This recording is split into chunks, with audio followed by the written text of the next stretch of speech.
Hello everyone, welcome back to my channel. आज म हजुरहरूलाई फ्ल्यास वार्मिङ 2 वाला भिडियो कसरी बनाउने सो बारेमा जानकारी गराउन गइरहेको छु र हजुरहरूलाई यस्तो टाइपको भिडियो बनाउनको लागि टेम्पो एपको आवश्यकता पर्दछ र हजुरहरूले प्ले स्टोरबाट पनि यसलाई चाहिँ इन्स्टल गर्न सक्नुहुन्छ।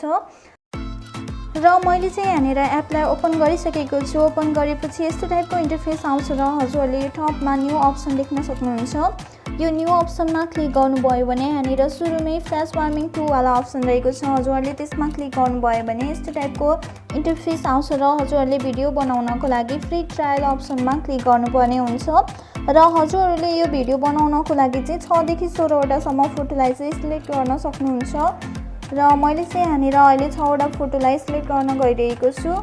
गरिसकेपछि अब यो टिक अप्सनमा क्लिक गर्नुपर्ने हुन्छ र अब यहाँनिर थोरै टाइम लाग्छ र हजुरहरूको भिडियो चाहिँ रेडी हुन्छ। यहाँनिर मेरो भिडियो चाहिँ रेडी भइसकेको छ र अब हजुरहरूले आफ्नो फोनमा चाहिँ सेभ गर्नको लागि यहाँनिर सेभ टु फोन भन्ने अप्सन रहेको छ। हजुरहरूले आफ्नो क्वालिटी सिलेक्ट गरेर चाहिँ आफ्नो फोनमा चाहिँ भिडियोलाई सेभ गर्न सक्नुहुन्छ। यहाँनिर थोरै टाइम लाग्छ र हजुरहरूले यदि टेम्पो एपलाई प्ले स्टोरबाट इन्स्टल गर्नुभयो भने थोरै प्रब्लम आउन सक्छ। त्यसैले हजुरहरूले क्रोम ब्राउजरमा गएर इन्स्टल गर्नुपर्ने हुन्छ।